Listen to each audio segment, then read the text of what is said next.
आज सुनिए जय शंकर प्रसाद की लिखी कहानी आंधी।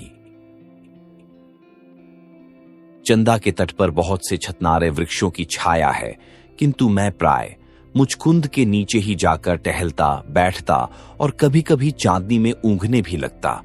वहीं मेरा विश्राम था। वहां मेरी एक सहचरी भी थी, किंतु वह कुछ बोलती न थी। वह रहट्ठों की बनी हुई मूसदानी सी एक झोपड़ी थी, जिसके नीचे पहले सथिया मुसहरिन का मोटा सा काला लड़का पेट के बल पड़ा रहता था। दोनों कलाइयों पर सिर टेके हुए भगवान की अनंत करुणा को प्रणाम करते हुए उसका चित्र आंखों के सामने आ जाता। मैं सथिया को कभी कभी कुछ दे देता था, पर वह नहीं के बराबर। उसे तो मजूरी करके जीने में सुख था। अन्य मुसहरों की तरह अपराध करने में वह चतुर न थी। उसको मुसहरों की बस्ती से दूर रहने में सुविधा थी। वह मुचकुंद के फल इकट्ठे करके बेचती, सेमर की रुई बिन लेती, लकड़ी के गट्ठे बटोर कर बेचती, पर उसके इन सब व्यापारों में कोई और सहायक न था। एक दिन वह मर ही तो गई, तब भी कलाई पर से सिर उठाकर करवट बदलकर अंगड़ाई लेते हुए कलुआ ने केवल एक झंभाई ली थी। मैंने सोचा, स्नेह, माया, ममता, इन सबों की भी एक घरेलू पाठशाला है, जिसमें उत्पन्न होकर शिशु धीरे धीरे इनके अभिनय की शिक्षा पाता है। उसकी अभिव्यक्ति के प्रकार और विशेषता से वह आकर्षक होता है सही, किंतु माया ममता किस प्राणी के हृदय में न होगी। मुसहारों को पता लगा, वे कल्लू को ले गए। तब से इस स्थान की निर्जनता पर गरिमा का एक और रंग चढ़ गया। मैं अब भी तो वहीं पहुंच जाता हूं, बहुत घूम फिर कर भी, जैसे मुचकुंद की छाया की ओर खिंच जाता हूं। आज के प्रभात में कुछ अधिक सरसता थी। मेरा हृदय हल्का हल्का सा हो रहा था। पवन में मादक सुगंध और शीतलता थी।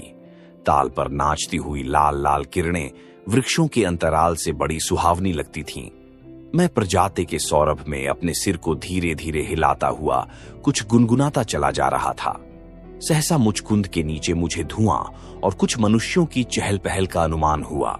मैं कुतूहल से उसी ओर बढ़ने लगा। वहां कभी एक सराय भी थी, अब उसका ध्वंस बच रहा था। दो एक कोठरियां थीं, किंतु पुरानी प्रथा के अनुसार अब भी वहीं पर पथिक ठहरते। मैंने देखा कि मुचकुंद के आसपास दूर तक एक विचित्र जमावड़ा है। अद्भुत शिविरों की पांति में यहां पर काननचरों, बिना घर वालों की बस्ती बसी हुई है। सृष्टि को आरंभ हुए कितना समय बीत गया, किंतु इन अभागों को कोई पहाड़ की तलहटी या नदी की घाटी बसाने के लिए प्रस्तुत न हुई, और न इन्हें कहीं घर बनाने की सुविधा ही मिली।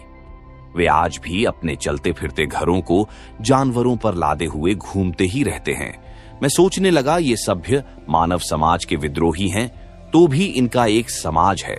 सभ्य संसार के नियमों को कभी न मानकर भी इन लोगों ने अपने लिए नियम बनाए हैं। किसी भी तरह जिनके पास कुछ है उनसे ले लेना और स्वतंत्र होकर रहना। इनके साथ सदैव आज के संसार के लिए विचित्रतापूर्ण संग्रहालय रहता है। ये अच्छे घुड़सवार और भयानक व्यापारी हैं। अच्छा, ये लोग कठोर परिश्रमी और संसार यात्रा के उपयुक्त प्राणी हैं। फिर इन लोगों ने कहीं बसना, घर बनाना क्यों नहीं पसंद किया? मैं मन ही मन सोचता हुआ धीरे धीरे उनके पास होने लगा। कुतूहल ही तो था। आज तक इन लोगों के संबंध में कितनी ही बातें सुनता आया था। जब निर्जन चंदा का ताल मेरे मनोविनोद की सामग्री हो सकता है, तब आज उसका बसा हुआ तट मुझे क्यों ना आकर्षित करता। मैं धीरे धीरे मुचकुंद के पास पहुंच गया। एक डाल से बंधा हुआ एक सुंदर बछेड़ा हरी हरी धूप खा रहा था, और लहंगा कुर्ता पहने, रुमाल सिर से बांधे हुए एक लड़की उसकी पीठ सूखे घास के मट्ठे से मल रही थी। मैं रुक कर देखने लगा। उसने पूछा, घोड़ा लोगे बाबू? नहीं कहते हुए मैं आगे बढ़ा था कि एक तरुणी ने झोपड़े से सिर निकाल कर देखा। वह बाहर निकल आई। उसने कहा, आप पढ़ना जानते हैं? हां, जानता तो हूं। हिंदुओं की चिट्ठी आप पढ़ लेंगे? मैं उसके सुंदर मुख को कला की दृष्टि से देख रहा था। कला की दृष्टि ठीक तो बौद्ध कला, गांधार कला, द्रविड़ों की कला इत्यादि नाम से भारतीय मूर्ति सौंदर्य के अनेक विभाग जो है, जिससे गढ़ने नैन का अनुमान होता है। मेरे एकांत जीवन को बिताने की सामग्री में इस तरह का जड़ सौंदर्य बोध भी एक स्थान रखता है। मेरा हृदय सजीव प्रेम से कभी औप्लुत नहीं हुआ था। मैं इस मूक सौंदर्य से ही कभी कभी अपना मनोविनोद कर लिया करता। चिट्ठी पढ़ने की बात पूछने पर भी मैं अपने मन में निश्चय कर रहा था कि यह वास्तविक गांधार प्रतिमा है या ग्रीस और भारत का इस सौंदर्य में समन्वय है। वह झुंझलाकर बोली, क्या नहीं पढ़ सकोगे? चश्मा नहीं है, मैंने सहसा कह किया। यद्यपि मैं चश्मा नहीं लगाता तो भी स्त्रियों से बोलने में न जाने क्यों मेरे मन में हिचक होती है। मैं उनसे डरता भी था, क्योंकि सुना था कि वे किसी वस्तु को बेचने के लिए प्राय इस तरह तंग करती हैं कि उनसे दाम पूछने वाले को लेकर ही छूटना पड़ता है। इसमें उनके पुरुष लोग भी सहायक हो जाते हैं। तब वह बेचारा ग्राहक और भी झंझट में फंस जाता। मेरी सौंदर्य की अनुभूति विलीन हो गई। मैं अपने दैनिक जीवन के अनुसार टहलने का उपक्रम करने लगा, किंतु वह सामने अचल प्रतिमा की तरह खड़ी हो गई। मैंने कहा, क्या है, चश्मा चाहिए? मैं ले आती हूं, ठहरो ठहरो, मुझे चश्मा न चाहिए। कहकर मैं सोच रहा था कि कहीं मुझे खरीदना न पड़े। उसने पूछा, तब तुम पढ़ सकोगे कैसे? मैंने देखा कि बिना पढ़े मुझे छुट्टी न मिलेगी। मैंने कहा, ले आओ, देखूं, संभव है कि पढ़ सकूं। उसने अपनी जेब से एक बुरी तरह मुड़ा हुआ पत्र निकाला। मैं उसे लेकर मन ही मन पढ़ने लगा। लैला, तुमने जो मुझे पत्र लिखा था उसे पढ़कर मैं हंसा भी, और दुख तो हुआ ही। हंसा इसलिए कि तुमने दूसरे से अपने मन का ऐसा खुला हुआ हाल क्यों कह दिया। तुम कितनी भोली हो। क्या तुमको ऐसा पत्र दूसरे से लिखवाते हुए हिचक न हुई? तुम्हारा घूमने वाला परिवार ऐसी बातों को सहन करेगा? क्या इन प्रेम की बातों में तुम गंभीरता का तनिक भी अनुभव नहीं करती हो? और दुखी इसलिए हुआ कि तुम मुझसे प्रेम करती हो। यह कितनी भयानक बात है, मेरे लिए भी और तुम्हारे लिए भी। तुमने मुझे निमंत्रित किया है प्रेम के स्वतंत्र साम्राज्य में घूमने के लिए, किंतु तुम जानती हो मुझे जीवन की ठोस झंझटों से छुट्टी नहीं। घर में मेरी स्त्री है, 3 बच्चे हैं। उन सबों के लिए मुझे खटना पड़ता है, काम करना पड़ता है। यदि वैसा न भी होता तो भी क्या मैं तुम्हारे जीवन को अपने साथ घसीटने में समर्थ होता? तुम स्वतंत्र वन विहंगिनी और मैं एक हिंदू गृहस्थ, अनेकों रुकावटें, 20 बंधन, ये सब असंभव है। तुम भूल जाओ, जो स्वप्न तुम देख रही हो उसमें केवल हम और तुम हैं, संसार का आभास नहीं। मैं संसार में एक दिन और जीर्ण सुख लेते हुए जीवन की विभिन्न अवस्थाओं का समन्वय करने का प्रयत्न कर रहा हूं। न मालूम कब से मनुष्य इस भयानक सुख का अनुभव कर रहा है। मैं उन मनुष्यों में अपवाद नहीं हूं, क्योंकि यह सुख भी तुम्हारे स्वतंत्र सुख की संतति है। वह आरंभ है, यह परिणाम है। फिर भी घर बसाना पड़ेगा, फिर वही समस्याएं सामने आवेंगी। तब तुम्हारा यह स्वप्न भंग हो जाएगा। पृथ्वी ठोस और कंकरीली रह जाएगी, फूल हवा में बिखर जाएंगे, आकाश का विराट मुख समस्त आलोक को पी जाएगा। अंधकार केवल अंधकार में झुंझलाहट भरा पश्चाताप जीवन को अपने डंकों से क्षत विक्षत कर देगा। इसलिए लैला, भूल जाओ। तुम 4 यारी बेचती हो, उसे सुना है चोर पकड़े जाते हैं, किंतु अपने मन का चोर पकड़ना कहीं अच्छा है। तुम्हारे भीतर जो तुमको चुरा रहा है उसे निकाल बाहर करो। मैंने तुमसे कहा था कि बहुत से पुराने सिक्के खरीदूंगा। तुम अब की बार पश्चिम जाओ तो खोज कर ले आना, मैं उन्हें अच्छे दामों पर ले लूंगा। किंतु तुमको खरीदना है, अपने को बेचना नहीं। इसलिए मुझसे प्रेम करने की भूल तुम न करो। हाँ, अब कभी इस तरह पत्र न भेजना, क्योंकि वह सब व्यर्थ है। रामेश्वर। मैं एक सांस में पत्र पढ़ गया। तब तक लैला मेरा मुंह देख रही थी। मेरा पढ़ना कुछ ऐसा ही हुआ जैसे लोग अपने में बर्राते हैं। मैंने उसकी ओर देखते हुए वह कागज उसे लौटा दिया। उसने पूछा, इसका मतलब वह फिर किसी समय बताऊंगा। अब मुझे जलपान करना है, मैं जाता हूं। कहकर मैं मुड़ा ही था कि उसने पूछा, आपका घर बाबू? मैंने चंदा के किनारे अपने सफेद बंगले को दिखा दिया। लैला पत्र हाथ में लिए वहीं खड़ी रही। मैं अपने बंगले की ओर चला। मन में सोचता जा रहा था, रामेश्वर, वही तो रामेश्वर नाथ वर्मा, क्यूरियो मर्चेंट, उसी की लिखावट है। वह तो मेरा परिचित है। मित्र मान लेने में मन को एक तरह की अड़चन है। इसलिए मैं प्राय अपने कहे जाने वाले मित्रों को भी जब अपने मन में संबोधन करता हूं तो परिचित ही कहकर, सो भी जब इतना माने बिना काम नहीं चलता, मित्र मान लेने पर मनुष्य उससे शिव के समान आत्मत्याग, बोधिसत्व के सदृश सर्वस्व समर्पण की जो आशा करता है और उसकी शक्ति की सीमा को प्राय अतिरंजित देखता है, वैसी स्थिति में अपने को डालना मुझे पसंद नहीं, क्योंकि जीवन का हिसाब किताब उस काल्पनिक गणित के आधार पर रखने का मेरा अभ्यास नहीं, जिसके द्वारा मनुष्य सबके ऊपर अपना पावना ही निकाल लिया करता है। अकेले जीवन के नियमित व्यय के लिए साधारण पूंजी का ब्याज मेरे लिए पर्याप्त है।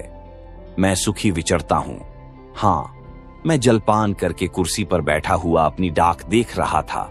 उसमें एक लिफाफा ठीक उन्हीं अक्षरों में लिखा हुआ जिनमें लैला का पत्र था निकला। मैं उत्सुकता से खोलकर पढ़ने लगा। भाई श्रीनाथ, तुम्हारा समाचार बहुत दिनों से नहीं मिला। तुम्हें यह जानकर प्रसन्नता होगी कि हम लोग 2 सप्ताह के भीतर तुम्हारे अतिथि होंगे। चंदा की वायु हम लोगों को खींच रही है। मिन्ना तो तंग कर ही रहा है, उसकी मां को और भी उत्सुकता है। उन सबों को यही सूझी है कि दिन भर ताल में डोंगी पर भोजन न करके हवा खाएंगे और पानी पिएंगे।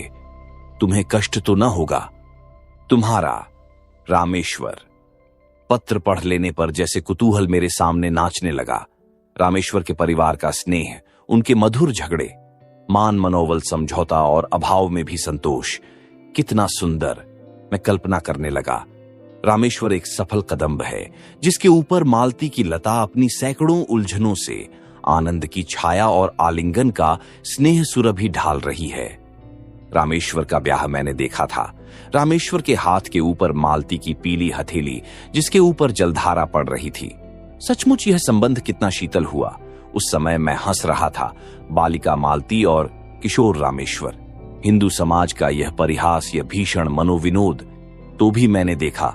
कहीं भूचाल नहीं हुआ, कहीं ज्वालामुखी नहीं फूटा, भैया ने कोई गांव बहाया नहीं।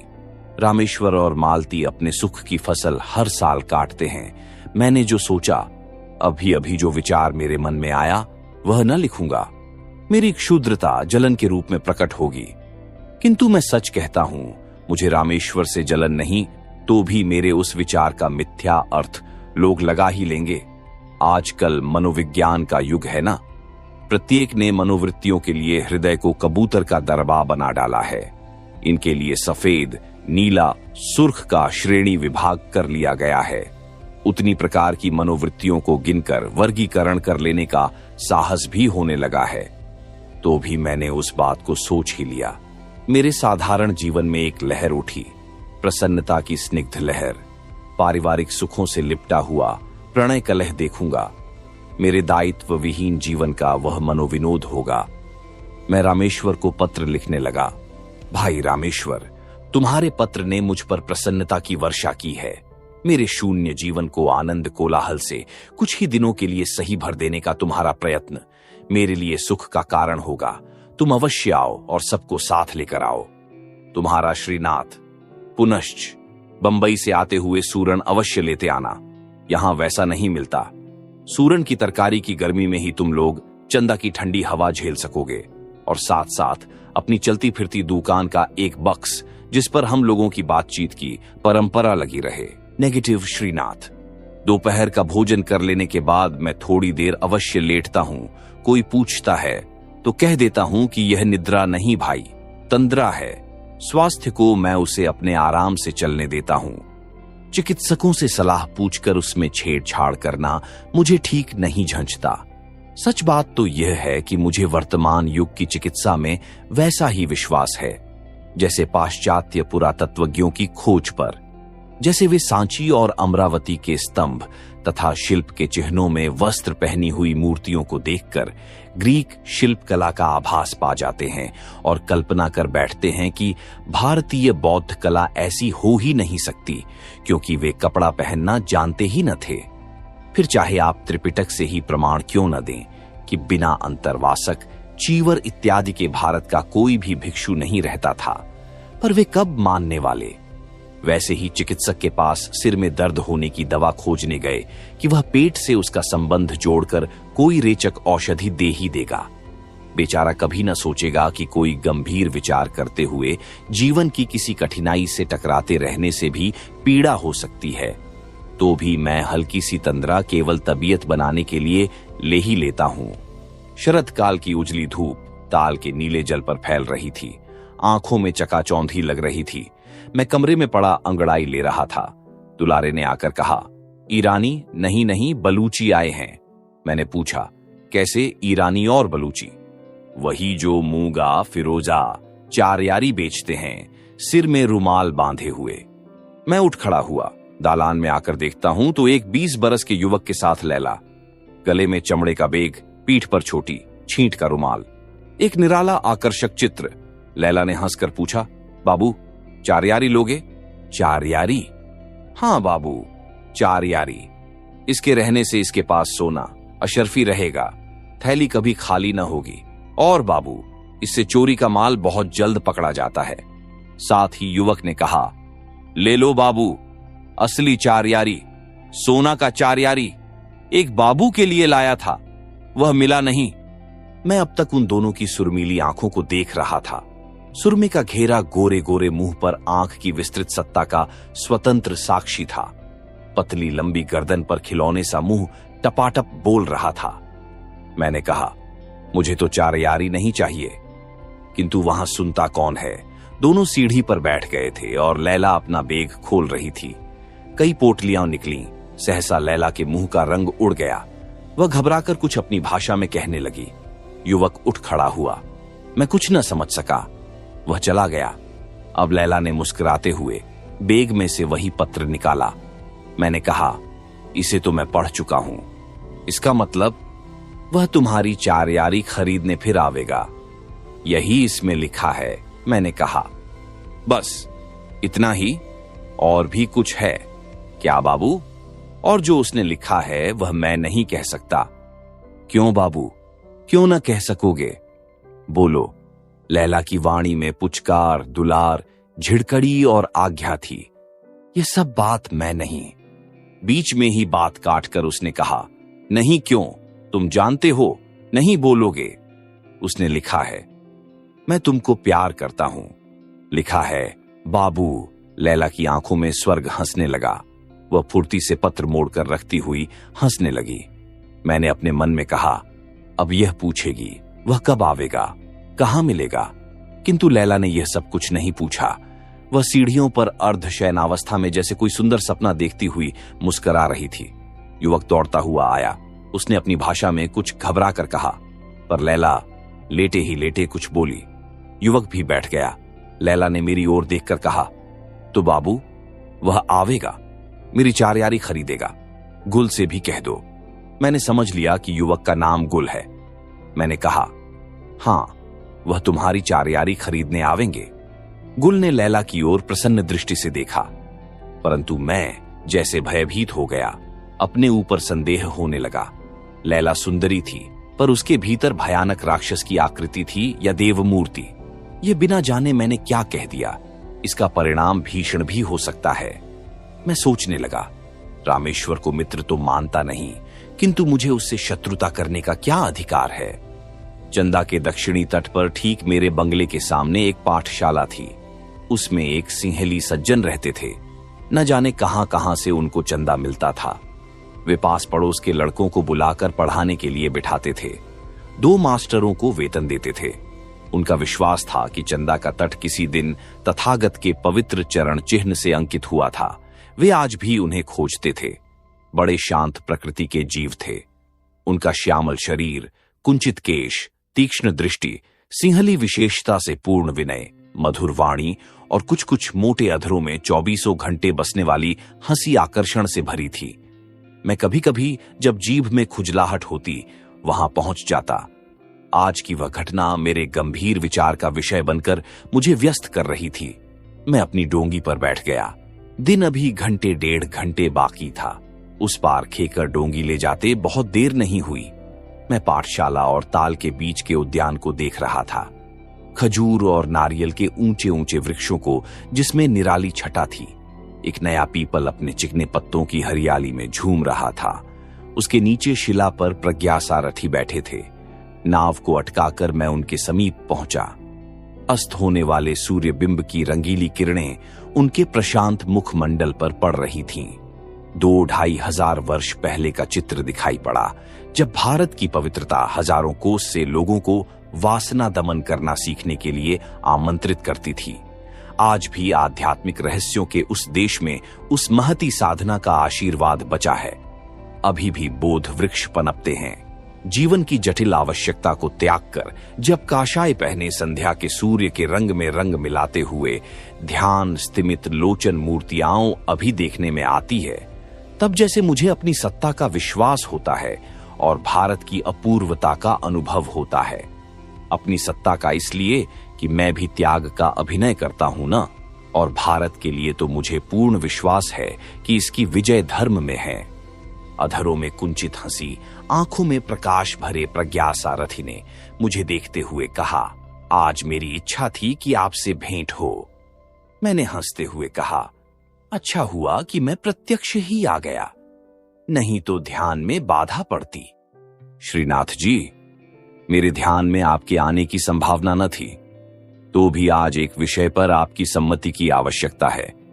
मैं भी कुछ कहने के लिए ही यहां आया हूं। पहले मैं कहूं कि आप ही आरंभ करेंगे। सथिया के लड़के कल्लू के संबंध में तो आपको कुछ नहीं कहना है। मेरे बहुत कहने पर मुसहरों ने उसे पढ़ने के लिए मेरी पाठशाला में रख दिया है और उसके पालन के भार से अपने को मुक्त कर लिया। अब वह 7 बरस का हो गया है, अच्छी तरह खाता पीता है, साफ सुथरा रहता है, कुछ कुछ पढ़ता भी है। प्रज्ञा सारथी ने कहा, चलिए, अच्छा हुआ, एक रास्ते पर लग गया। फिर जैसा उसके भाग्य में हो। मेरा मन इन घरेलू बंधनों में पड़ने के लिए विरक्त सा है। फिर भी न जाने क्यों कल्लू का ध्यान आ ही जाता है। मैंने कहा, तब तो अच्छी बात है, आप इस कृत्रिम विरक्ति से ऊब चले हैं तो कुछ काम करने लगिए। मैं भी घर जाना चाहता हूं, न हो तो पाठशाला ही चलाइए। कहते हुए प्रज्ञा सारथी ने मेरी ओर गंभीरता से देखा। मेरे मन में हलचल हुई। मैं एक बकवादी मनुष्य, किसी विषय पर गंभीरता का अभिनय करके थोड़ी देर तक सफल वाद विवाद चला देना और फिर विश्वास करना, इतना ही तो मेरा अभ्यास था। काम करना, किसी दायित्व को सिर पर लेना असंभव। मैं चुप रहा। वह मेरा मुंह देख रहे थे। मैं चतुरता से निकल जाना चाहता था। यदि मैं थोड़ी देर और उसी तरह सन्नाटा रखता तो मुझे हां या नहीं कहना ही पड़ता। मैंने विवाह वाला चुटकुला छेड़ ही तो दिया, आप तो विरक्त भिक्षु हैं, अब घर जाने की आवश्यकता कैसे आ पड़ी? भिक्षु, आश्चर्य से प्रज्ञा सारथी ने कहा, मैं तो ब्रह्मचर्य में हूं, विद्याभ्यास और धर्म का अनुशीलन कर रहा हूं। यदि मैं चाहूं तो प्रव्रज्या ले सकता हूं, नहीं तो गृही बनने में कोई धार्मिक आपत्ति नहीं। सिंहल में तो यही प्रथा प्रचलित है। मेरे विचार से यह प्राचीन आर्य प्रथा भी थी। मैं गार्हस्थ्य जीवन से परिचित होना चाहता हूं। तो आप ब्याह करेंगे? क्यों नहीं, वही करने तो जा रहा हूं। देखता हूं स्त्रियों पर आपको पूर्ण विश्वास है। अविश्वास करने का कारण ही क्या है? इतिहास में, आख्यायिकाओं में कुछ स्त्रियों और पुरुषों का दुष्ट चरित्र पढ़कर मुझे अपने और अपनी भावी सहधर्मिणी पर अविश्वास कर लेने का कोई अधिकार नहीं। प्रत्येक व्यक्ति को अपनी परीक्षा देनी चाहिए। विवाहित जीवन सुखदायक होगा? मैंने पूछा। किसी कर्म को करने के पहले उसमें सुख की ही खोज करना क्या अत्यंत आवश्यक है? सुख तो धर्माचरण से मिलता है, अन्यथा संसार तो दुखमय है ही। संसार के कर्मों को धार्मिकता के साथ करने में सुख की ही संभावना है, किंतु ब्याह जैसे कर्म से तो सीधा सीधा स्त्री से संबंध है। स्त्री कितनी विचित्र पहेली है, इसे जानना सहज नहीं। बिना जाने ही उससे अपना संबंध जोड़ लेना कितनी बड़ी भूल है ब्रह्मचारी जी। मैंने हंसकर कहा, भाई तुम बड़े चतुर हो, खूब सोच समझकर परखकर तब संबंध जोड़ना चाहते हो ना, किंतु मेरी समझ में संबंध हुए बिना परखने का दूसरा उपाय नहीं। प्रज्ञा सारथी ने गंभीरता से कहा। मैं चुप होकर सोचने लगा। अभी अभी जो मैंने एक कांड का बीजारोपण किया है, वह क्या लैला के स्वभाव से परिचित होकर। मैं अपनी मूर्खता पर मन ही मन तिलमिला उठा। मैंने कल्पना से देखा, लैला प्रतिहिंसा भरी एक भयानक राक्षसी है। यदि वह अपने जाति स्वभाव के अनुसार रामेश्वर के साथ बदला लेने की प्रतिज्ञा कर बैठे, तब क्या होगा? प्रज्ञा सारथी ने फिर कहा, मेरा जाना तो निश्चित है। ताम्रपर्णी की तरंग मालाएं मुझे बुला रही हैं। मेरी एक प्रार्थना है, आप कभी कभी आकर इसका निरीक्षण कर लिया कीजिए। मुझे एक बहाना मिला। मैंने कहा, मैंने बैठे बिठाए एक झंझट बुला ली है। मैं देखता हूं कि कुछ दिनों तक तो मुझे उसमें फंसना ही पड़ेगा। प्रज्ञा सारथी ने पूछा, वह क्या? मैंने लैला का पत्र पढ़ने और उसके बाद का सब वृत्तांत कह सुनाया। प्रज्ञा सारथी चुप रहे। फिर उन्होंने कहा, आपने इस काम को खूब सोच समझ कर करने की आवश्यकता पर तो ध्यान न दिया होगा, क्योंकि इसका फल दूसरे को भोगने की संभावना है ना। मुझे प्रज्ञा सारथी का यह व्यंग अच्छा न लगा। मैंने कहा, संभव है कि मुझे भी कुछ भोगना पड़े। भाई, मैं देखता हूं संसार में बहुत से ऐसे काम मनुष्य को करने पड़ते हैं जिन्हें वह स्वप्न में भी नहीं सोचता। अकस्मात वे प्रसंग सामने आकर गुर्राने लगते हैं, जिनसे भागकर जान बचाना ही उसका अभीष्ट होता है। मैं भी इसी तरह ब्याह करने के लिए सिंहल जा रहा हूं। अंधकार को भेद कर शरद का चंद्रमा नारियल और खजूर के वृक्षों पर दिखाई देने लगा था। चंदा का ताल लहरियों में प्रसन्न था। मैं क्षण भर के लिए प्रकृति की उस सुंदर चित्रपटी को तन्मय होकर देखने लगा। कलुआ ने जब प्रज्ञा सारथी को भोजन करने की सूचना दी, मुझे स्मरण हुआ कि मुझे उस पार जाना है। मैंने दूसरे दिन आने को कहकर प्रज्ञा सारथी से छुट्टी मांगी। डोंगी पर बैठकर मैं धीरे धीरे डांड चलाने लगा। मैं अनमना सा डांड चलाता हुआ कभी चंद्रमा को और कभी चंदा ताल को देखता। नाव सरल आंदोलन में तिर रही थी। बार बार सिंहली प्रज्ञा सारथी की बात सोचता जाता था। मैंने घूमकर देखा तो कुंज से घिरा हुआ पाठशाला का भवन चंदा के शुभ्र जल में प्रतिबिंबित हो रहा था। चंदा का वह तट समुद्र उपकूल का एक खंड चित्र था। मन ही मन सोचने लगा, मैं करता ही क्या हूं? यदि मैं पाठशाला का ही निरीक्षण करूं तो हानि क्या? मन भी लगेगा और समय भी कटेगा। अब मैं दूर चला आया था। सामने मुचकुंद वृक्ष की नील आकृति दिखलाई पड़ी। मुझे लैला का फिर स्मरण आ गया। कितनी सरल, स्वतंत्र और साहसिकता से भरी हुई रमणी है। सुरमिली आंखों में कितना नशा है और अपने मादक उपकरणों से भी रामेश्वर को अपनी ओर आकर्षित करने में वह असमर्थ है। रामेश्वर पर मुझे क्रोध आया और लैला को फिर अपने विचारों से उलझते देखकर झुंझला उठा। अब किनारा समीप हो चला था। मैं मुचकुंद की ओर से नाव घुमाने को था कि मुझे उस प्रशांत जल में दो शिर तैरते हुए दिखाई पड़े। शरद काल की शीतल रजनी में उन तैरने वालों पर मुझे आश्चर्य हुआ। मैंने डांट चलाना बंद कर दिया। दोनों तैरने वाले डोंगी के पास आ चले थे। मैंने चंद्रिका के आलोक में पहचान लिया, वह लैला का सुंदर मुख था। कुमदिनी की तरह प्रफुल्ल चांदनी में हंसता हुआ लैला का मुख। मैंने पुकारा, लैला। वह बोलने ही को थी कि उसके साथ वाला मुख गुर्रा उठा। मैंने समझा कि उसका साथी गुल होगा, किंतु लैला ने कहा, चुप, बाबूजी हैं। अब मैंने पहचाना वह एक भयानक ताजी कुत्ता है जो लैला के साथ तैर रहा था। लैला ने कहा, बाबूजी, आप कहां? मेरी डोंगी के एक ओर लैला का हाथ था और दूसरी ओर कुत्ते के दोनों अगले पंजे। मैंने कहा, यूं ही घूमने आया था और तुम रात को तैरती हो? लैला, दिन भर काम करने के बाद अब तो छुट्टी मिली है, बदन ठंडा कर रही हूं, लैला ने कहा। वह एक अद्भुत दृश्य था। इतने दिनों तक मैं जीवन के अकेले दिनों को काट चुका हूं। अनेक अवसर विचित्र घटनाओं से पूर्ण और मनोरंजक मिले हैं, किंतु ऐसा दृश्य तो मैंने कभी न देखा। मैंने पूछा, आज की रात तो बहुत ठंडी है लैला? उसने कहा, नहीं, बड़ी गर्म। दोनों ने अपनी रुकावट हटा ली। डोंगी चलने को स्वतंत्र थी। लैला और उसका साथी दोनों तैरने लगे। मैं फिर अपने बंगले की ओर डोंगी खेने लगा। किनारे पर पहुंचकर देखता हूं कि दुलारे खड़ा है। मैंने पूछा, क्यों रे, तू कब से यहां है? उसने कहा, आपको आने में देर हुई इसलिए मैं आया हूं। रसोई ठंडी हो रही है। मैं डोंगी से उतर पड़ा और बंगले की ओर चला। मेरे मन में न जाने क्यों संदेह हो रहा था कि दुलारे जानबूझकर परखने आया था। लैला से बातचीत करते हुए उसने मुझे अवश्य देखा है, तो क्या वह मुझ पर कुछ संदेह करता है? मेरा मन दुलारे को संदेह करने का अवसर देकर जैसे कुछ प्रसन्न ही हुआ। बंगले पर पहुंचकर मैं भोजन करने बैठ गया। स्वभाव के अनुसार शरीर तो अपना नियमित सब करता ही रहा, किंतु सो जाने पर भी वही सपना देखता रहा। आज बहुत विलंब से सोकर उठा। आलस से कहीं घूमने फिरने की इच्छा न थी। मैंने अपनी कोठरी में ही आसन जमाया। मेरी आंखों में वह रात्रि का दृश्य अब भी घूम रहा था। मैंने लाख चेष्टा की, किंतु लैला और वह सिंहाली भिक्षु दोनों ही ने मेरे हृदय को अखाड़ा बना लिया था।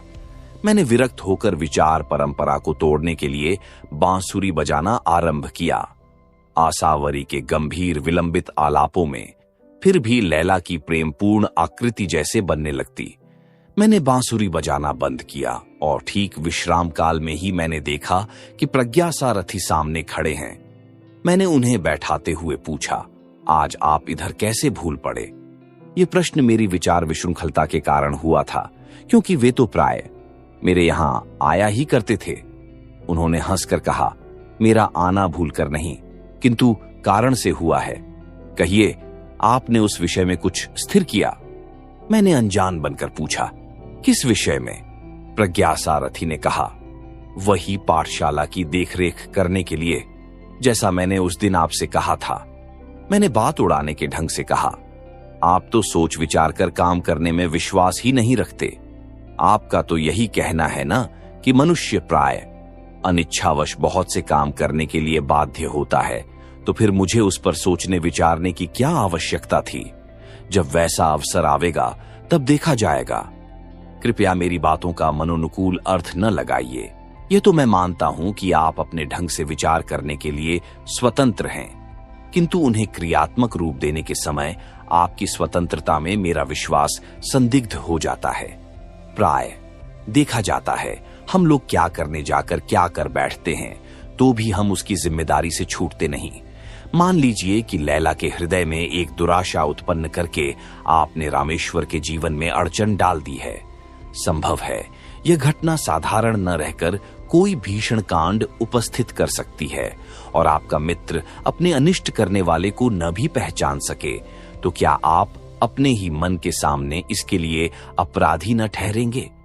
प्रज्ञा सारथी की ये बातें मुझे बेढंगी सी जान पड़ी, क्योंकि उस समय मुझे उनका आना और मुझे उपदेश देने का ढोंग रचना असह्य होने लगा। मेरी इच्छा होती थी कि वे किसी तरह भी यहां से चले जाते, तो भी मुझे उन्हें उत्तर देने के लिए इतना तो कहना ही पड़ा कि आप कच्चे अदृष्टवादी हैं। आपके जैसा विचार रखने पर मैं तो इसे इस तरह सुलझाऊंगा कि अपराध करने में और दंड देने में मनुष्य एक दूसरे का सहायक होता है। हम आज जो किसी को हानि पहुंचाते हैं या कष्ट देते हैं, वह इतने ही के लिए नहीं कि उसने मेरी कोई बुराई की है। हो सकता है कि मैं उसके किसी अपराध का यह दंड समाज व्यवस्था के किसी मौलिक नियम के अनुसार दे रहा हूं। फिर चाहे मेरा यह दंड देना भी अपराध बन जाए और उसका फल भी मुझे भोगना पड़े। मेरे इस कहने पर प्रज्ञा सारथी ने हंस दिया और कहा, श्रीनाथ जी, मैं आपकी दंड व्यवस्था ही तो करने आया हूं। आप अपने बेकार जीवन को मेरी बेगार में लगा दीजिए। मैंने पिंड छुड़ाने के लिए कहा, अच्छा 3 दिन सोचने का अवसर दीजिए। प्रज्ञा सारथी चले गए और मैं चुपचाप सोचने लगा। मेरे स्वतंत्र जीवन में मां के मर जाने के बाद यह दूसरी उलझन थी। निश्चिंत जीवन की कल्पना का अनुभव मैंने इतने दिनों तक कर लिया था। मैंने देखा कि मेरे निराश जीवन में उल्लास का छींटा भी नहीं। यह ज्ञान मेरे हृदय को और भी स्पर्श करने लगा। मैं जितना ही विचारता था, उतना ही मुझे निश्चिंतता और निराशा का अभेद दिखलाई पड़ता था। मेरे आलसी जीवन में सक्रियता की प्रतिध्वनि होने लगी, तो भी काम न करने का स्वभाव मेरे विचारों के बीच में जैसे व्यंग से मुस्कुरा देता था। 3 दिनों तक मैंने सोचा और विचार किया। अंत में प्रज्ञा सारथी की विजय हुई, क्योंकि मेरी दृष्टि में प्रज्ञा सारथी का काम नाम के लिए तो अवश्य था, किंतु करने में कुछ भी नहीं के बराबर। मैंने अपना हृदय दृढ़ किया और प्रज्ञा सारथी से जाकर कह दिया कि मैं पाठशाला का निरीक्षण करूंगा, किंतु मेरे मित्र आने वाले हैं और जब तक यहां रहेंगे तब तक तो मैं अपना बंगला न छोड़ूंगा, क्योंकि यहां उन लोगों के आने से आपको असुविधा होगी। फिर जब वे लोग चले जाएंगे तब मैं यहीं आकर रहने लगूंगा। मेरे सिंघली मित्र ने हंसकर कहा, अभी तो 1 महीने यहां मैं अवश्य रहूंगा। यदि आप अभी से यहां चले आवें तो बड़ा अच्छा हो, क्योंकि मेरे रहते यहां का सब प्रबंध आपकी समझ में आ जाएगा। रह गई मेरी असुविधा की बात, सो तो केवल आपकी कल्पना है। मैं आपके मित्रों को यहां देखकर प्रसन्न ही होऊंगा। जगह की कमी भी नहीं। मैं अच्छा कहकर उनसे छुट्टी लेने के लिए उठ खड़ा हुआ, किंतु प्रज्ञासारथी ने मुझे फिर से बैठाते हुए कहा, देखिए श्रीनाथ जी, ये पाठशाला का भवन पूर्णता आपके अधिकार में रहेगा। भिक्षुओं के रहने के लिए तो संघाराम का भाग अलग है ही, और उसमें जो कमरे अभी अधूरे हैं उन्हें शीघ्र ही पूरा कराकर तब मैं जाऊंगा।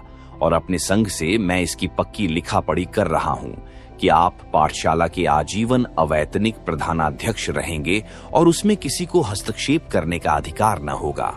मैं उस युवक बौद्ध मिशनरी की युक्तिपूर्ण व्यावहारिकता देखकर मन ही मन चकित हो रहा था। एक क्षण भर के लिए उस सिंहाली की व्यवहार कुशल बुद्धि से मैं भीतर ही भीतर ऊब उठा। मेरी इच्छा हुई कि मैं स्पष्ट अस्वीकार कर दूं, किंतु न जाने क्यों मैं वैसा न कर सका। मैंने कहा, तो आपको मुझ में इतना विश्वास है कि मैं आजीवन आपकी पाठशाला चलाता रहूंगा? प्रज्ञासारथी ने कहा, शक्ति की परीक्षा दूसरों ही पर होती है।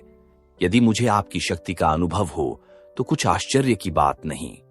और आप तो जानते ही हैं कि धार्मिक मनुष्य विश्वासी होता है।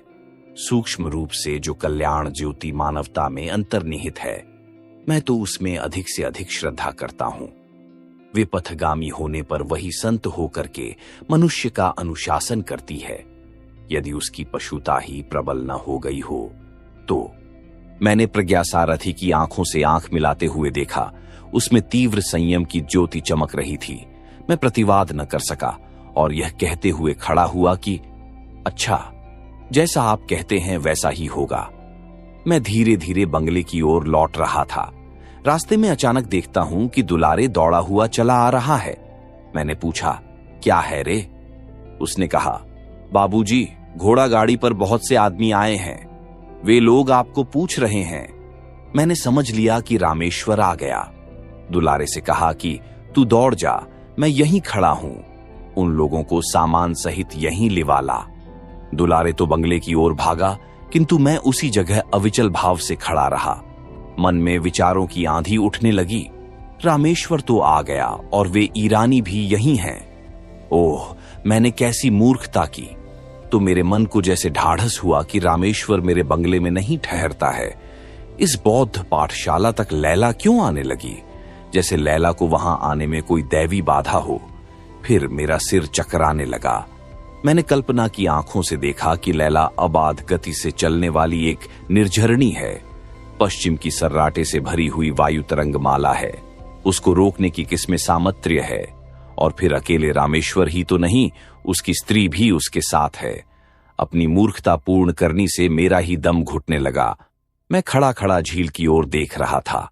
उसमें छोटी छोटी लहरियां उठ रही थीं, जिनमें सूर्य की किरणें प्रतिबिंबित होकर आंखों को चौंधिया देती थीं। मैंने आंखें बंद कर लीं। अब मैं कुछ नहीं सोचता था। गाड़ी की घरघराहट ने मुझे सजग किया।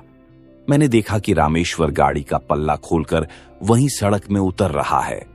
मैं उससे गले मिल शीघ्रता से कहने लगा, गाड़ी पर बैठ जाओ, मैं भी चलता हूं, यहीं पास ही चलना है। उसने गाड़ीवान से चलने के लिए कहा। हम दोनों साथ साथ पैदल ही चले। पाठशाला के समीप प्रज्ञासारथी अपनी रहस्यपूर्ण मुस्कुराहट के साथ अगवानी करने के लिए खड़े थे। 2 दिनों में हम लोग अच्छी तरह रहने लगे। घर का कोना कोना आवश्यक चीजों से भर गया।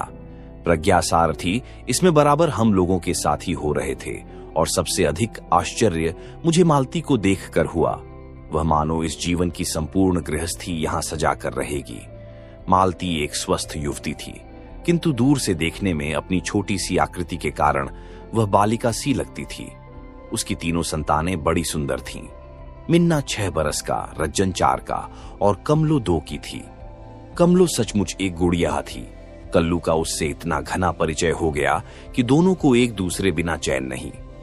मैं सोचता था कि प्राणी क्या स्नेहमय ही उत्पन्न होता है। अज्ञात प्रदेशों से आकर वह संसार में जन्म लेता है, फिर अपने लिए स्नेहमय संबंध बना लेता है। किंतु मैं सदैव इन बुरी बातों से भागता ही रहा। इसे मैं अपना सौभाग्य कहूं या दुर्भाग्य, इन्हीं कई दिनों में रामेश्वर के प्रति मेरे हृदय में इतना स्नेह उमड़ा कि मैं उसे एक क्षण छोड़ने के लिए प्रस्तुत न था। अब हम लोग साथ बैठकर भोजन करते, साथ ही टहलने निकलते। बातों का तो अंत ही न था। कल्लू तीनों लड़कों को बहलाए रहता, दुलारे खाने पीने का प्रबंध कर लेता। रामेश्वर से मेरी बातें होती और मालती चुपचाप सुना करती। कभी कभी बीच में कोई अच्छी सी मीठी बात बोल भी देती। और प्रज्ञा सारथी को तो मानो एक पाठशाला ही मिल गई थी। वे गार्हस्थ्य जीवन का चुपचाप अच्छा सा अध्ययन कर रहे थे। एक दिन मैं बाजार से अकेला लौट रहा था। बंगले के पास मैं पहुंचा ही था कि लैला मुझे दिखाई पड़ी। वह अपने घोड़े पर सवार थी। मैं क्षण भर तक विचारता रहा कि क्या करूं। तब तक घोड़े से उतरकर वह मेरे पास चली आई। मैं खड़ा हो गया था। उसने पूछा, बाबूजी, आप कहीं चले गए थे? हाँ, अब इस बंगले में आप नहीं रहते। मैं तुमसे एक बात कहना चाहता हूं लैला, मैंने घबराकर उससे कहा। क्या बाबूजी? वह चिट्ठी है मेरे ही पास। क्यों? मैंने उसमें कुछ झूठ कहा था। झूठ? लैला की आंखों से बिजली निकलने लगी थी। हां लैला, उसमें रामेश्वर ने लिखा था कि मैं तुमको नहीं चाहता, मुझे बाल बच्चे हैं। तुम झूठे, दगाबाज, कहती हुई लैला अपनी छुरी की ओर देखती हुई दांत पीसने लगी। मैंने कहा, लैला, तुम मेरा कसूर, तुम मेरे दिल से दिल लगी करते थे। कितने रंज की बात है। वह कुछ न कह सकी, वहीं बैठकर रोने लगी। मैंने देखा कि यह बड़ी आफत है। कोई मुझे इस तरह यहां देखेगा तो क्या कहेगा। मैं तुरंत वहां से चल देना चाहता था, किंतु लैला ने आंसू भरी आंखों से मेरी ओर देखते हुए कहा, तुमने मेरे लिए दुनिया में एक बड़ी अच्छी बात सुनाई थी। वह मेरी हंसी थी। इसे जानकर आज मुझे इतना गुस्सा आता है कि मैं तुमको मार डालूं या आप ही मर जाऊं। लैला दांत पीस रही थी। मैं कांप उठा, अपने प्राणों के भय से नहीं, किंतु लैला के साथ अदृष्ट के खिलवाड़ पर और अपनी मूर्खता पर। मैंने प्रार्थना के ढंग से कहा, लैला, मैंने तुम्हारे मन को ठेस लगा दी है, इसका मुझे बड़ा दुख है। अब तुम उसको भूल जाओ। तुम भूल सकते हो, मैं नहीं। मैं खून करूंगी। उसकी आंखों से ज्वाला निकल रही थी। किसका? लैला, मेरा? ओह नहीं, तुम्हारा नहीं। तुमने एक दिन मुझे सबसे बड़ा आराम दिया है। वह झूठा। तुमने अच्छा नहीं किया था, तो भी मैं तुमको अपना दोस्त समझती हूं। तब किसका खून करोगी? उसने गहरी सांस लेकर कहा, अपना या किसी। फिर चुप हो गई।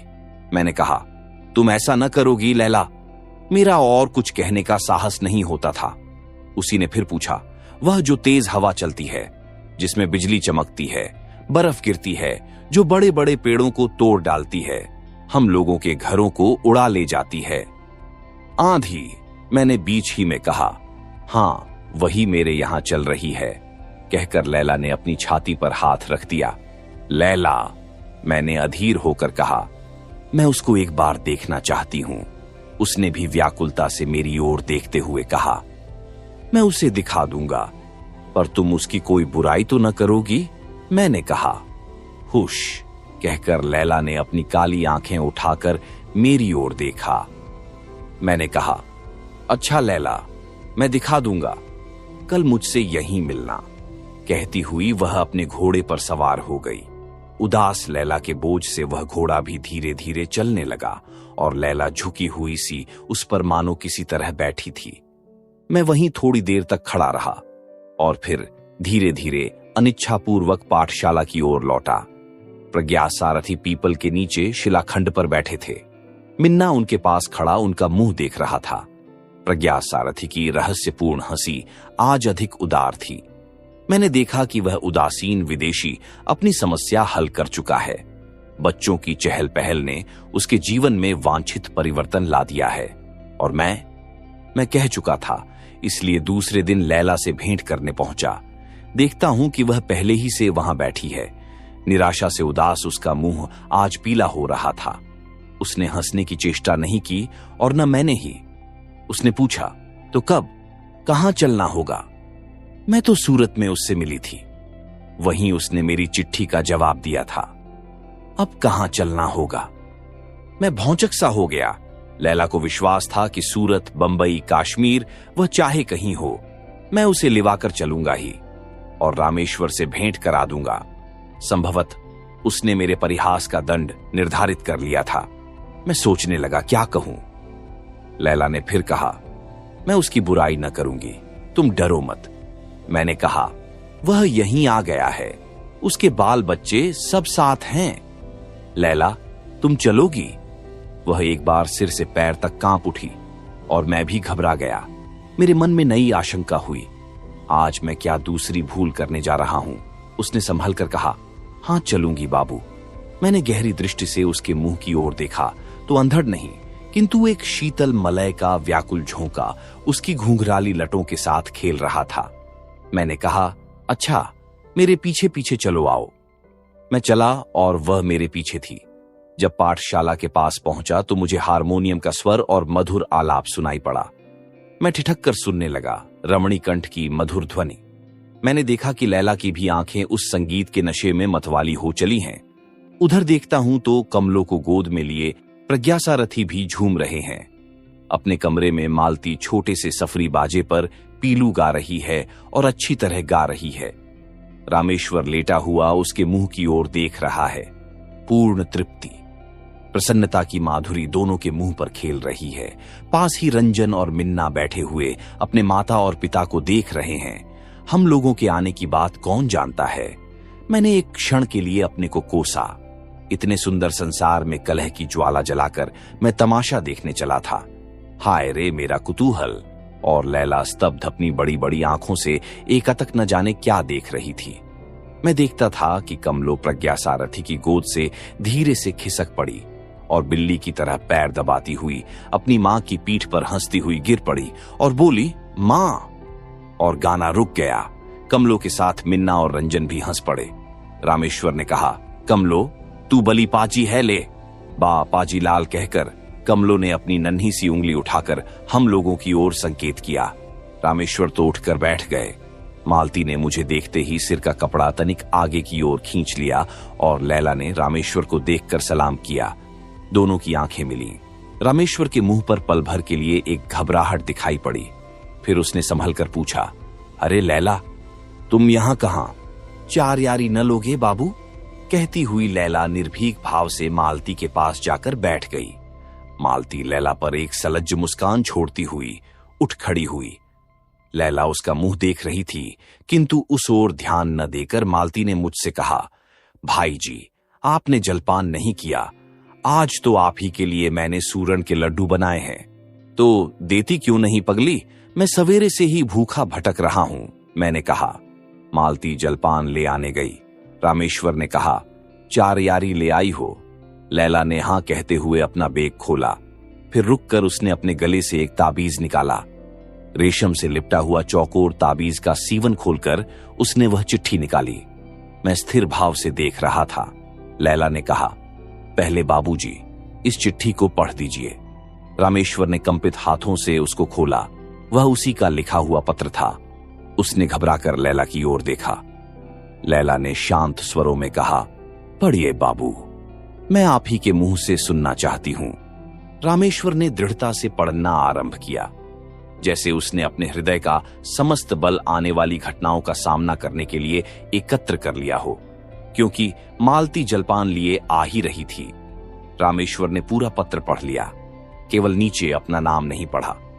मालती खड़ी सुनती रही और मैं सूरन के लड्डू खाता रहा। बीच बीच में मालती का मुंह देख लिया करता था। उसने बड़ी गंभीरता से पूछा, भाई जी, लड्डू कैसे हैं? ये तो आपने बताया नहीं। धीरे से खा गए। जो वस्तु अच्छी होती है वही तो गले में धीरे से उतार ली जाती है, नहीं तो कड़वी वस्तु के लिए थू थू न करना पड़ता। मैं कह ही रहा था कि लैला ने रामेश्वर से कहा, ठीक तो मैंने सुन लिया, अब आप उसको फाड़ डालिए, तब आपको चार यारी दिखाऊं। रामेश्वर सचमुच पत्र फाड़ने लगा। चिंदी चिंदी उस कागज के टुकड़े की उड़ गई और लैला ने एक छिपी हुई गहरी सांस ली, किंतु मेरे कोनों ने उसे सुन ही लिया। वह तो एक भयानक आंधी से कम न थी। लैला ने सचमुच एक सोने की चार यारी निकाली, उसके साथ एक सुंदर मूंगे की माला। रामेश्वर ने चार यारी लेकर देखा। उसने मालती से 50 के नोट देने के लिए कहा। मालती अपने पति के व्यवसाय को जानती थी। उसने तुरंत नोट दे दिए। रामेश्वर ने जब नोट लैला की ओर बढ़ाए तभी कमलो सामने आकर खड़ी हो गई। वाह लाल, रामेश्वर ने पूछा। क्या है रे कमलो? पुतली सी सुंदर बालिका ने रामेश्वर के गालों को अपने छोटे से हाथों से पकड़कर कहा। लाला लाल। लैला ने नोट ले लिए थे। पूछा, बाबूजी मूंगे की माला न लीजिएगा?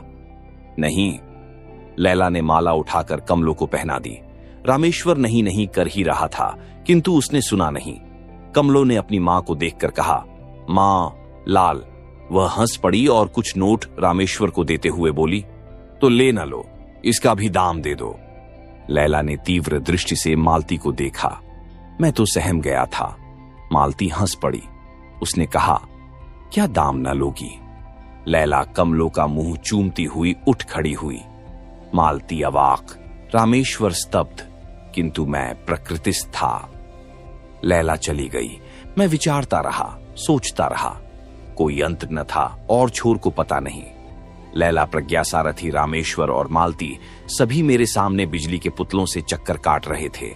संध्या हो चली थी, किंतु मैं पीपल के नीचे से उठ न सका। प्रज्ञा सारथी अपना ध्यान समाप्त करके उठे। उन्होंने मुझे पुकारा, श्रीनाथ जी। मैंने हंसने की चेष्टा करते हुए कहा, कहिए। आज तो आप भी समाधिस्थ रहे, तब भी इसी पृथ्वी पर था जहां लालसा क्रंदन करती है, खानुभूति हंसती है और नियति अपने मिट्टी के पुतलों के साथ अपना क्रूर मनोविनोद करती है। किंतु आप तो बहुत ऊंचे किसी स्वर्गीय भावना में। ठहरिए श्रीनाथ जी। सुख और दुख, आकाश और पृथ्वी, स्वर्ग और नरक के बीच में है वह सत्य जिसे मनुष्य प्राप्त कर सकता है। मुझे क्षमा कीजिए, अंतरिक्ष में उड़ने की मुझ में शक्ति नहीं है। मैंने परिहासपूर्वक कहा। साधारण मन की स्थिति को छोड़कर जब मनुष्य कुछ दूसरी बात सोचने के लिए प्रयास करता है, तब क्या वह उड़ने का प्रयास नहीं? हम लोग कहने के लिए द्विपद हैं, किंतु देखिए तो जीवन में हम लोग कितनी बार उचकते हैं, उड़ान भरते हैं। वही तो उन्नति की चेष्टा, जीवन के लिए संग्राम और भी क्या क्या नाम से प्रशंसित नहीं होती। तो मैं भी इसकी निंदा नहीं करता। उठने की चेष्टा करनी चाहिए, किंतु आप यही न कहेंगे कि समझ बूझ कर एक बार उचकना चाहिए, किंतु उस एक बार को, उस अचूक अवसर को जानना सहज नहीं। इसीलिए तो मनुष्य को, जो सबसे बुद्धिमान प्राणी है, बार बार धोखा खाना पड़ता है। उन्नति को उसने विभिन्न रूपों में अपनी आवश्यकताओं के साथ इतना मिलाया है कि उसे सिद्धांत बना लेना पड़ा है कि उन्नति का द्वंद्व पतन ही है। संयम का वज्र गंभीर नाद प्रकृति से नहीं सुनते हो? शारीरिक कर्म तो गौण है, मुख्य संयम तो मानसिक है। श्रीनाथ जी, आज लैला का वह मन का संयम क्या किसी महानदी की प्रखर धारा के अचल बांध से कम था? मैं तो देखकर अवाक था। आपकी उस समय विचित्र परिस्थिति रही, फिर भी कैसे सब निर्विघ्न समाप्त हो गया, उसे सोचकर तो मैं अब भी चकित हो जाता हूं। क्या वह इस भयानक प्रतिरोध के धक्के को संभाल लेगी? लैला के वक्ष स्थल में कितना भीषण अंधड़ चल रहा होगा, इसका अनुभव हम लोग नहीं कर सकते। मैं अब भी इससे भयभीत हो रहा हूं।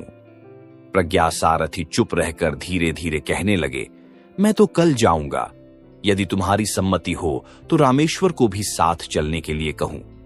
बंबई तक हम लोगों का साथ रहेगा और मालती इस भयावनी छाया से शीघ्र ही दूर हट जाएगी। फिर तो सब कुशल ही है। मेरे त्रस्त मन को शरण मिली। मैंने कहा, अच्छी बात है। प्रज्ञा सारथी उठ गए। मैं वहीं बैठा रहा और भी बैठा रहता, यदि मिन्ना और रंजन की किलकारी और रामेश्वर की डांट टपट मालती की कलछी की खटखट का कोलाहल जोर न पकड़ लेता और कल्लू सामने आकर न खड़ा हो जाता। प्रज्ञा सारथी, रामेश्वर और मालती को गए 1 सप्ताह से ऊपर हो गया। अभी तक उस वास्तविक संसार का कोलाहल सुदूर से आती हुई मधुर संगीत की प्रतिध्वनि के समान मेरे कानों में गूंज रहा था। मैं अभी तक उस मादकता को उतार न सका था। जीवन में पहले किसी निश्चिंतता का विराग नहीं, न तो वह बेपरवाही रही। मैं सोचने लगा कि अब मैं क्या करूं, कुछ करने की इच्छा क्यों? मन के कोने से छुटकी लेते कौन पूछ बैठा। किए बिना तो रहा नहीं जाता, करो भी, पाठशाला से क्या मन ऊब चला। उतने से संतोष नहीं होता, और क्या चाहिए, यही तो समझ नहीं सका। नहीं तो यह प्रश्न ही क्यों करता कि अब मैं क्या करूं।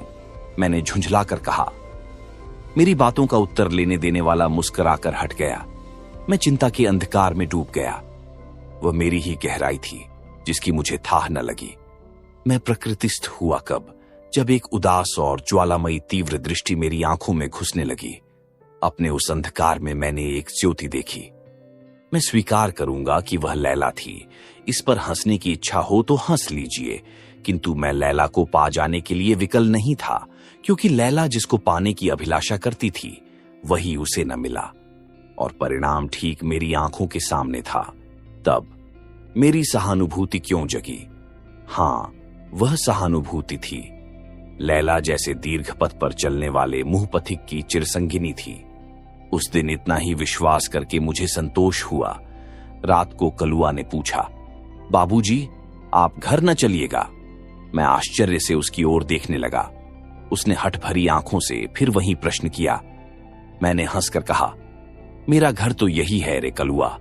नहीं बाबूजी, जहां मिन्ना गए हैं, जहां रंजन और जहां कमलो गई है, वहीं तो घर है। जहां बहूजी गई हैं, जहां बाबाजी।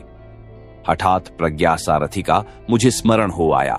मुझे क्रोध में कहना पड़ा, कलुआ, मुझे और कहीं घरवर नहीं है। फिर मन ही मन कहा, इस बात को वह बौद्ध समझता था।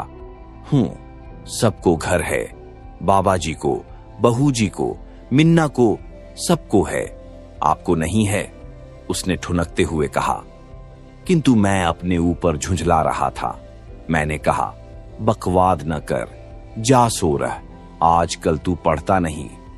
कलुआ सिर झुकाए व्यथा भरे वक्ष स्थल को दबाए अपने बिछौने पर जा पड़ा, और मैं उस निस्तब्ध रात्रि में जागता रहा। खिड़की में से झील का आंदोलित जल दिखाई पड़ रहा था, और मैं आश्चर्य से अपना ही बनाया हुआ चित्र उसमें देख रहा था। चंदा के प्रशांत जल में एक छोटी सी नाव है, जिस पर मालती, रामेश्वर बैठे थे और मैं डांडा चला रहा था। प्रज्ञा सारथी तीर पर खड़े बच्चों को बहला रहे थे। हम लोग उजली चांदनी में नाव खेते चले जा रहे थे। सहसा चित्र में एक और मूर्ति का प्रादुर्भाव हुआ। वह थी लैला। मेरी आंखें तिलमिला गईं। मैं जागता था, सोता था। सवेरा हो गया था। नींद से भरी आंखें नहीं खुलती थीं, तो भी बाहर के कोलाहल ने मुझे जगा दिया। देखता हूं तो ईरानियों का एक झुंड बाहर खड़ा है। मैंने पूछा, क्या है? गुल ने कहा, यहां का पीर कहां है? पीर? मैंने आश्चर्य से पूछा। हां, वही जो पीला पीला कपड़ा पहनता था। मैं समझ गया, वे लोग प्रज्ञा सारथी को खोजते थे। मैंने कहा, वह तो यहां नहीं है, अपने घर गए। काम क्या है? एक लड़कई को हवा लगी है, यहीं का कोई आसेब है। पीर को दिखलाना चाहती हूं, एक अधेड़ स्त्री ने बड़ी व्याकुलता से कहा। मैंने पूछा, भाई, मैं तो यह सब कुछ नहीं जानता। वह लड़कई कहां है? पड़ाव पर बाबूजी, आप चलकर देख लीजिए। आगे वह कुछ न बोल सकी, किंतु गुल ने कहा, बाबू, तुम जानते हो वही लैला। आगे मैं न सुन सका। अपनी ही अंतर्ध्रुवणी से मैं व्याकुल हो गया। यही तो होता है, किसी के उजड़ने से ही दूसरा बसता है। यदि यही विधि विधान है तो बसने का नाम उजड़ना ही है। यदि रामेश्वर, मालती और अपने बाल बच्चों की चिंता छोड़कर लैला को ही देखता तभी, किंतु वैसा हो कैसे सकता है? मैंने कल्पना की आंखों से देखा। लैला का विवर्ण सुंदर मुख निराशा की झुलस से दयनीय मुख।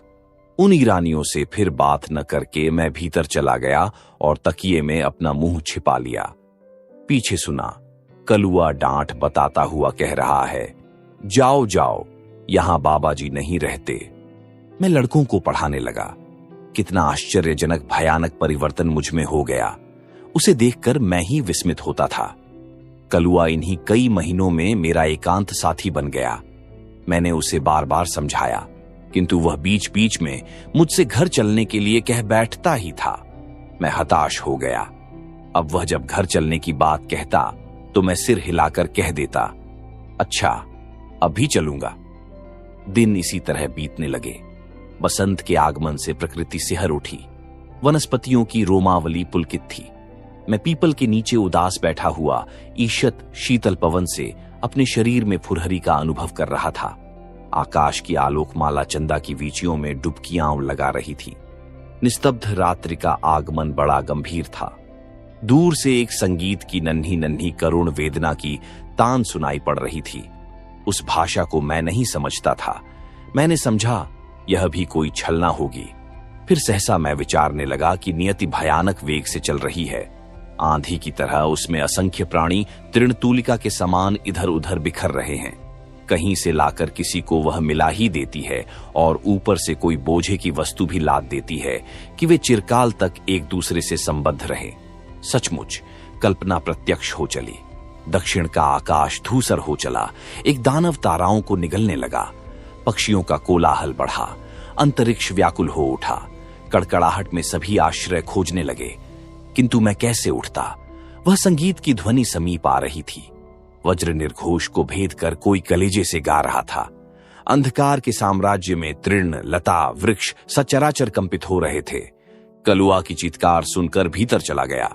उस भीषण कोलाहल में भी वही संगीत ध्वनि पवन के हिंडोले पर झूल रही थी, मानो पाठशाला के चारों ओर लिपट रही थी। सहसा एक भीषण अर्राहट हुई। अब मैं टार्च लिए बाहर आ गया। आंधी रुक गई थी। मैंने देखा पीपल की बड़ी सी डाल फटी पड़ी है और लैला नीचे दबी हुई अपनी भावनाओं की सीमा पार कर चुकी है। मैं अब भी चंदा तट की बौद्ध पाठशाला का अवैतनिक अध्यक्ष हूं।